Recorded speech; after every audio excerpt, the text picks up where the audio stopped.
Assalamualaikum warahmatullahi wabarakatuh. Perkenalkan, nama saya Ahmad Nurika dengan NIM 2341104021003. Saya dari kelas 1 PAIC. Video ini dibuat sebagai tugas akhir dari mata kuliah Ilmu Kalam. Untuk pertama-tama, puja dan puji syukur kehadirat Allah Subhanahu wa taala, dan salawat serta salam selalu kita curahkan kepada baginda Nabi Muhammad SAW yang selalu kita tunggu syafaatnya di yaumil akhir. Di sini saya akan menjelaskan pengertian ilmu kalam secara bahasa dan istilah. Yang kedua, peristiwa terbunuhnya Utsman bin Affan dan penyebab-penyebabnya. Yang ketiga, pemahaman yang dianut oleh paham Qadariyah dan Jabariyah dan ayat yang dijadikan landasan kedua paham tersebut. Dan yang keempat, sejarah terbentuknya aliran Mu'tazilah. Dan yang pertama kali yaitu pengertian ilmu kalam secara bahasa dan istilah. Pengertian ilmu kalam menurut bahasa dapat diartikan dengan perkataan atau kata. Sementara menurut bahasa, dalam perspektif tauhid, yaitu ilmu yang membicarakan atau membahas tentang masalah ketuhanan atau ketauhidan. Sedangkan menurut istilah, bahwa ilmu kalam ialah ilmu yang berisi alasan-alasan mempertahankan kepercayaan iman dengan menggunakan dalil-dalil pikiran yang berisi bantahan terhadap orang-orang yang menyeleweng dari kepercayaan aliran golongan salaf dan ahli sunnah. Dan untuk yang kedua yaitu peristiwa terbunuhnya Utsman bin Affan dan penyebab-penyebabnya. Sejarah pemikiran kalam dalam Islam dan sejarah terbunuhnya Khalifah Utsman bin Affan serta penyebab-penyebabnya.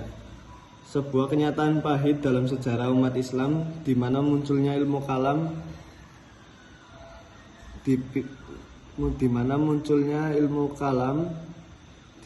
dan sejarah terbunuhnya Khalifah Utsman bin Affan yaitu dipicu oleh persoalan politik yang menyangkut pembunuhan Khalifah Utsman bin Affan yang terjadi pada tahun 35 Hijriah.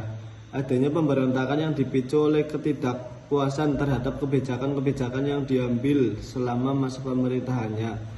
Pemberontakan tersebut dipimpin oleh sekelompok orang yang tidak puas dengan kebijakan Utsman dan mereka merasa menuduh Utsman melakukan nepotisme dan korupsi. Selain itu terdapat juga surat perintah palsu yang dikirimkan kepada gubernur-gubernur di seluruh wilayah kekuasaan Utsman yang memerintahkan agar Utsman ditangkap dan dibawa ke Mekah. Ketika pemberontak berhasil mengepung rumah Utsman di Madinah, Utsman menolak untuk berperang dan memilih untuk membaca Al-Quran. Namun ia kemudian diserang dan dibunuh oleh para pemberontak. Dan yang ketiga yaitu pemahaman yang dianut oleh paham Qadariyah dan Jabariyah dan ayat yang dijadikan landasan kedua paham tersebut.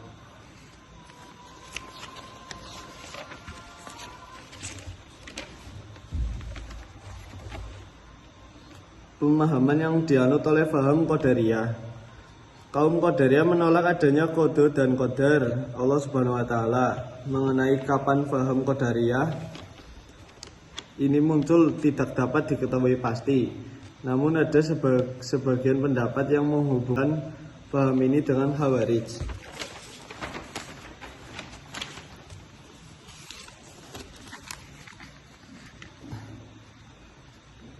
Pemahaman mereka tentang konsep iman, pengakuan hati dapat menimbulkan rasa kesadaran bahwa manusia mampu sepenuhnya memilih dan menentukan tindakannya sendiri, baik dan buruknya. Jadi konsep dasarnya adalah Qadariyah telah meletakkan manusia pada posisi merdeka dalam menentukan tingkah laku dan kehendaknya atau free act and free will. Yang kedua yaitu pemahaman yang dianut oleh paham Jabariyah. Paham ini menegaskan bahwa al-jabar berarti menghilangkan perbuatan manusia dalam arti sesungguhnya dan menyandarkan kepada Allah Subhanahu wa taala.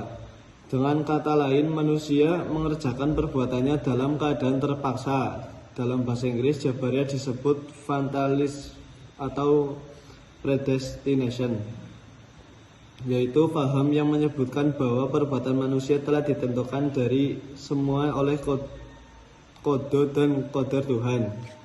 Ayat yang dijadikan landasan paham Qadariyah dan Jabariyah yaitu yang untuk paham Qadariyah yaitu Quran surat Al-Kahfi ayat 29, Quran surat Fusilat ayat 40, Quran surat Ar-Ra'd ayat 11 dan Quran surat An-Nisa ayat 111. Untuk paham Jabariyah yaitu Quran surat As-Saffat ayat 96 dan Quran surat Al-Anfal ayat 17. Yang keempat yaitu sejarah terbentuknya aliran Mu'tazilah.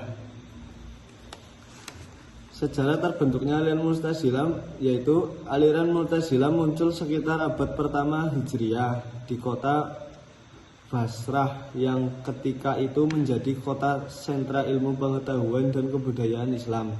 Di samping itu, aneka kebudayaan asing dan macam-macam agama bertemu di kota tersebut. Dengan demikian, luas dan banyaknya penganut Islam, semakin banyak pula musuh yang ingin menghancurkannya, baik dari internal umat Islam secara politis maupun dari umat Islam secara dogmatis.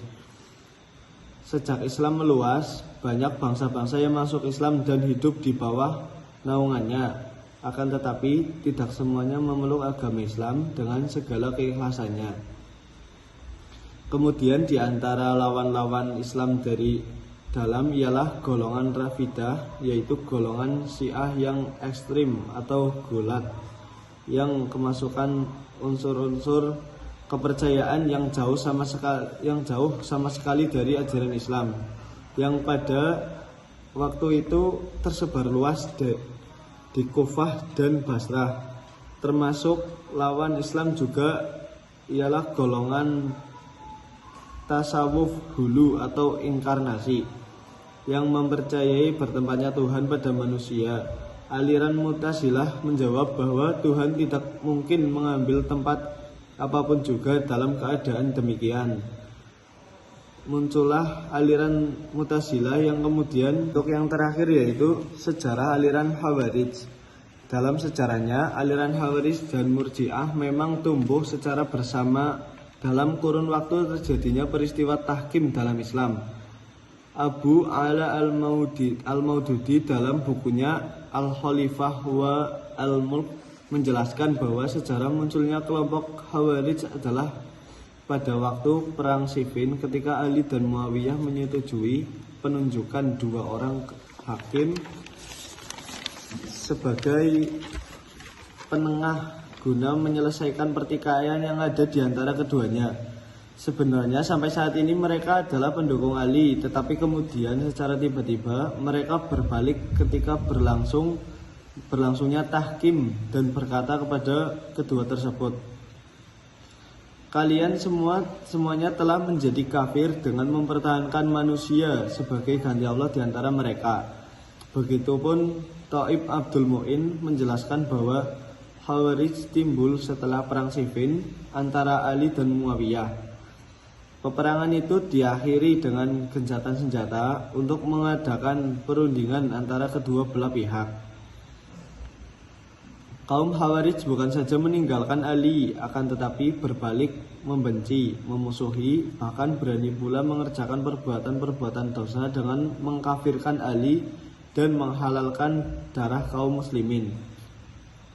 Selain itu, ada juga istilah lain yang dipredikatkan kepada mereka seperti Haruriyah yang dinisbatkan pada nama desa di Kufah yaitu Harura, dan Muhakimah karena seringnya kelompok ini mendasarkan diri dengan kalimat La hukma illa lillah atau tidak ada hukum selain hukum Allah, atau la hakama illa Allah, tidak ada pengantara selain Allah.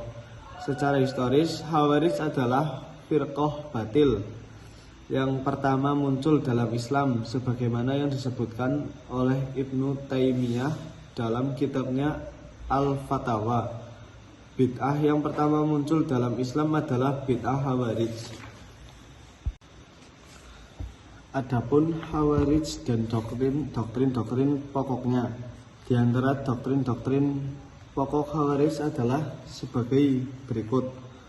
Khalifah atau imam harus dipilih secara bebas oleh seluruh umat Islam, itu nomor 1. Yang nomor 2, khalifah tidak harus berakal dan keturunan Arab. Dengan demikian, setiap orang mukmin berhak menjadi khalifah apabila sudah memenuhi syarat. Khalifah dipilih secara permanen selama yang bersangkutan bersikap adil dan menjalankan syariat Islam. Ia harus dijatuhkan, bahkan dibunuh kalau melakukan kesuliman. Yang keempat, khalifah sebelum Ali, Abu Bakar, Umar, Utsman adalah sah, tetapi setelah tahun ke-7 dari masa kekhalifahannya, Utsman dianggap telah menyeleweng. Dan yang kelima, Muawiyah dan Amr bin As setelah Abu Musa al-Asy'ari juga telah dianggap menyeleweng dan telah menjadi kafir. Untuk yang keenam, pasukan perang Jamal yang melawan Ali juga kafir. Untuk yang ketujuh, setiap muslim harus hijrah dan bergabung dengan golongan mereka. Bila tidak mau bergabung, ia wajib diperangi karena hidup dalam Dar al-Harb atau negara musuh. Sedang golongan mereka sendiri dianggap berada dalam Dar al-Islam atau negara Islam. Yang ke-8, seseorang harus menghindar dari pemimpin yang menyeleweng. Adanya pemimpin itu perlu hanya, dan untuk yang 9, adanya pemimpin itu perlu hanya jika maslahat menghendaki yang demikian. Untuk yang 10, seseorang yang berdosa besar tidak lagi disebut mukmin sehingga harus dibunuh. Yang sangat anarkis, kacau lagi. Mereka menganggap bahwa seorang muslim dapat menjadi kafir apabila ia tidak mau membunuh muslim lain yang telah dianggap kafir, dengan resiko ia menanggung beban harus dilenyapkan pula. Untuk yang ke-11, berbuat zina dipandang sebagai salah satu dosa besar. Orang yang telah berbuat zina telah menjadi kafir. Dan untuk yang ke-12, membunuh manusia tanpa sebab yang sah adalah dosa besar. Dan yang ke-13, dosa kecil akan menjadi dosa besar kalau dikerjakan terus-menerus. Dan yang ke-14, tidak boleh taqiyah atau menyembunyikan pendirian. Dan untuk yang ke-15, dosa besar dan dosa kecil bisa saja dilakukan oleh Nabi. Demikian adalah doktrin dari kaum Khawarij. Bila dianalitik secara radikal, doktrin yang dikembangkan oleh kaum Khawarij dikategorikan menjadi 3, yaitu politik dan teologi. Dikategorikan sebagai doktrin politik sebab membicarakan hal-hal yang berhubungan dengan masalah kenegaraan, khususnya tentang kepala negara atau khilafah atau khalifah.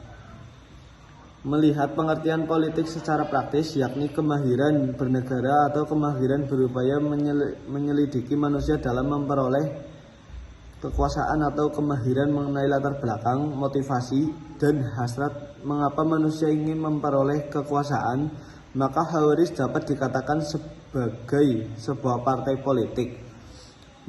Politik merupakan doktrin sentral Khawarij yang timbul sebagai reaksi terhadap keberadaan Muawiyah yang secara teoritis tidak pantas menjadi pemimpin negara karena ia adalah seorang tulaka atau bekas kaum musyrikin Mekah yang dinyatakan bebas pada hari jatuhnya kota itu kepada kaum muslimin. Kebencian ini bertambah dengan kenyataan bahwa keislaman Muawiyah belum lama.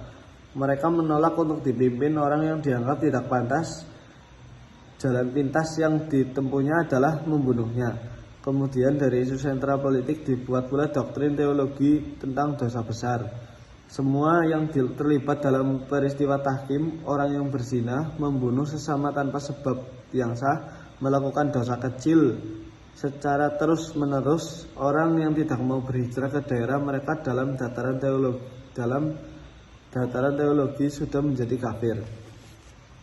Demikianlah penjelasan tentang sejarah terbentuknya kaum Khawarij, dan dengan ini pula saya akan tutup video ini tanpa mengurangi rasa hormat kepada Bapak dosen, yaitu Bapak Ishak Suryo Nugroho. Saya ucapkan wassalamualaikum warahmatullahi wabarakatuh dan terima kasih.